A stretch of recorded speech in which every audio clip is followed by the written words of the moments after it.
Spoilers ahead. Watch out, and take care. The movie begins with a concerned father named Mathieu in Canada, searching for a cure for his daughter, Sarah, who is forced to live in a hermetically sealed capsule. Sarah was born with an uncommon genetic condition, known as severe combined immunodeficiency, or Stimberger syndrome. Anyone suffering from the condition has a weakened immune system.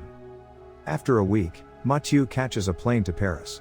On his way home, he receives a video call from Sarah, who requests he hurry home.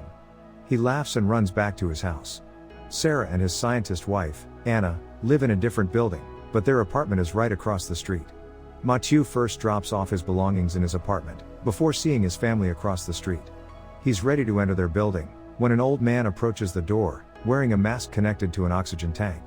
Mathieu unlocks the door for him and soon arrives on his floor, and Anna greets him. He pays Sarah a visit, and presents her with 2 gifts, essences, and a memory card featuring a 3D film of a tourist attraction in Canada. She decides to share the stunning scenery with her friend and secret boyfriend. Mathieu returns to Anna, and tells her about a possible cure for Sarah, that is being developed in Canada due to medical advances. However, Anna is hesitant to take the treatment there, because the therapy is still new, and is yet to produce encouraging results. They will also need to relocate to Canada if it works. Meanwhile, Sarah video calls her friend and her secret boyfriend, both suffering from the same illness as she does. They appreciate the video, as it entertains them even while they are within their bubble. Mathieu returns to his flat, after persuading Anna to examine the possibility of a cure. He believes Sarah will be able to go outside without concern. A while later, an earthquake strikes Paris out of nowhere, knocking out power in every building. To keep functioning, Sarah's high-tech bubble converts from electric to battery mode.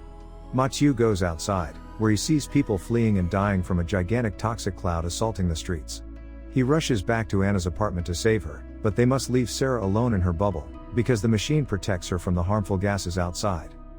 The pair dashes to the top floor flat, where an old couple greets them. They peek over the balcony, to see the mist descending below them. Because the toxic mist looks denser than air, it cannot rise and spread through the sky. Sarah is secure within the bubble, thanks to the couple's use of a walkie-talkie radio. The bubble's battery eventually drains to 4 bars. Mathieu and Anna realize the bubble will not last forever. As a result, he must take oxygen from the elderly guy who lived just below them. Nobody has use for it, now that the elderly man has died as a result of the mist. He takes a deep breath, before jumping into the deadly mist. He then climbs out the window, and dives directly beneath the top floor. He breaks into the elderly man's apartment, snatches the oxygen tank, removes the elderly man's mask, and secures it to his own face. He also collects food supplies from the location. He discovers a healthy puppy running freely in the corridor, while gathering supplies, as its mother is dead in a bedroom. Following that, Mathieu visits Sarah to give her food supplies and replace a new battery in the bubble. After completing his chores, he heads outside to inspect the damage, where he finds citizens strewn about the streets, and abandoned vehicles obstructing the route. He also comes upon a pair of soldiers leading a group of survivors, who are all wearing gas masks and have tanks. When one of the soldiers notices Mathieu standing alone, he offers to join on their voyage to Montmartre, where the mist cannot reach them.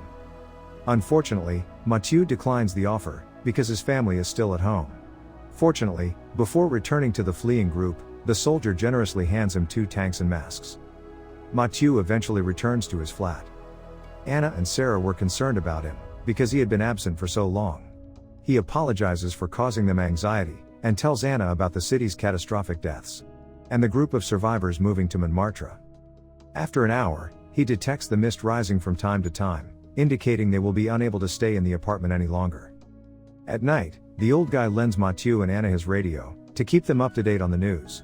However, because the radio is broken, the old man insists on repairing it himself. He finally gives up a few moments later. Meanwhile, Anna is unable to sleep, and tries to repair the radio herself. Her tools, however, are in their apartment, so she walks to the top floor, and retrieves her kit. She then pays a visit to Sarah, who is resting soundly in her bubble. The next day, Anna successfully repairs the radio, and they hear a nationwide announcement to stay indoors and secure all open spaces, to keep the mist out. Following that, they hear an explosion, and climb over the rooftop to check where it came from. They can see survivors rallying and rioting at Montmartre, on the horizon, and return to their flat. They decide to move to Sarah's friends, because she lives in the hills, and Sarah can stay in her bubble for the time being. It's a great area to avoid the mist, but Sarah needs a suit. Anna recalls a bodysuit in her lab that would be ideal for Sarah. Sarah asks her parents to save her secret boyfriend, who lives nearby, and is currently left alone in his bubble by his parents, before they depart. The parents' first refuse, since they only have a limited supply of air, but she convinces them that if she were in the boyfriend's position, they would quickly risk everything to save her. Soon, they go outside to save Sarah's lover, but their plan is derailed when a street dog pursues them. Mathieu slips from the bridge, and into the Seine River during the chase, because he cannot recognize the street, owing to the thick mist. Meanwhile, Anna continues to run, and boards a bus to confine the dog. After that, she exits the vehicle through a window, and runs back to the lab. Meanwhile, Mathieu safely resurfaces on the ground. He swaps out his damp jacket for one from a corpse, and observes a hazmat suit worn by medical personnel trapped inside a car. He doesn't bother getting it though, because Anna anticipates his safe return to the lab. The couple quickly reunite and enter the facility, climbing to the floor where the suit is housed.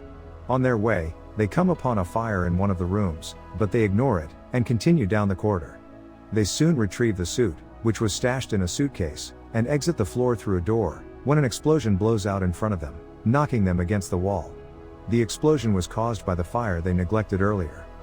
Unfortunately, Mathieu is injured by the blast, which also destroys the tube that connects his mask to the tank. As they climb to the top floor, they are forced to share one mask and tank due to the unanticipated problem.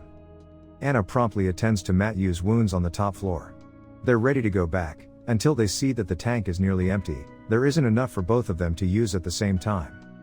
He agrees to stay behind, while she transports the suit using the tank. Before splitting up, the pair express their love for one another, and express gratitude for the opportunity to be together, and their commitment. They quickly part ways to fulfill their responsibilities. Mathieu uses the roofs to get around the area. During his parkour adventure, he discovers a campground in a parking lot, complete with food supplies, tanks and masks.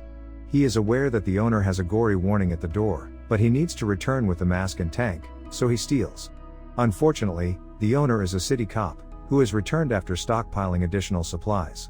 Mathieu refuses to return the equipment, so he dives into the hazardous mist, and drags the cop with him. The cop is killed after inhaling the deadly gas, but Mathieu is successful in obtaining the equipment. He starts his journey back home. Meanwhile, Anna rushes back to her apartment, but the tank runs dry just as she enters the building. She disposes of the equipment quickly, and bolts her way to the top floor. She fortunately survives, and securely enters the upper apartment. She is overjoyed to have survived the perilous trek, but is disappointed to find the suitcase charred by the blast. When she opens the case, she discovers the suit has been scorched black, bringing all of her dangerous efforts to nothing. While waiting for Mathieu's return, she forces herself to settle. A notification prompt appears on her phone, informing her that the bubble is set to shut down in 10 minutes, due to its battery nearly depleted. She panics, because she lacks the necessary equipment, but chooses Sarah's safety over her own. So she decides to dive down again. Sarah abruptly asks her what love feels like, before she falls, and Anna suspects her daughter is referring to her hidden boyfriend. Anna puts her fear aside, to give Sarah an honest and genuine response. She encourages her daughter to love, because it is her right to be loved, and it gives them hope that they will fight for their lives together, till the end of time. Sarah's bubble stops working after a few minutes. Through a vent, mist gently enters the bubble. Anna comes without a mask, but she immediately connects the batteries to a power bank, to restart the bubble. The bubble reactivates, quickly removing the mist from the machine. Sarah appreciates, but immediately requests that her mother return. Anna nods and goes about her business. Meanwhile, Mathieu enters the flat shortly after Anna exits the room. Sarah rushes to her mother's aid, because she charged her bubble without a mask. Mathieu rushes out of the flat and upstairs. He wants to see his wife again, but despair overtakes him, as he discovers her dead on the stairwell. He returns to his top floor apartment, and breaks the most heartbreaking news to everyone. Sarah remorsefully blames herself for her mother's death, but he explains that it was Anna's choice to prioritize and rescue her, that is beyond their control. A few moments later, a second earthquake shakes the ground, causing the mist to rise higher. The deterioration of the situation compels him to go outside and get the hazmat suit he saw earlier. He tries to persuade the elderly couple to accompany them, but they refuse to leave, since they are content to stay behind, and believe their time on Earth has come to an end. He respects their decision, and quickly sets out on the road, in search of the hazmat suit, and the old couple dies together. Mathieu eventually receives the hazmat suit and a roadworthy scooter, when the boy he recognizes as Sarah's hidden boyfriend abruptly blocks his path, causing him to flip and crash into the abandoned cars. He returns everything to the apartment. He collapses as a result of the hit, and sustained another wound to his temple. Mathieu wakes up to witness a miracle. He notices Sarah and her boyfriend standing in front of him, unarmed against the mist. He can't help but cry with excitement, since Sarah is finally out of her bubble. He ultimately embraces his daughter, and removes his disguise to kiss her. The poisonous mist appears to have no effect on juveniles or those with Stimberger syndrome. Mathieu collapses after the tiny reunion, and later awakens within Sarah's bubble. The father and daughter have switched roles, Sarah now looking after him. The end. Thank you for watching. Subscribe if you'd like to see more videos like this. Turn on the notifications, and leave a like to help the channel out.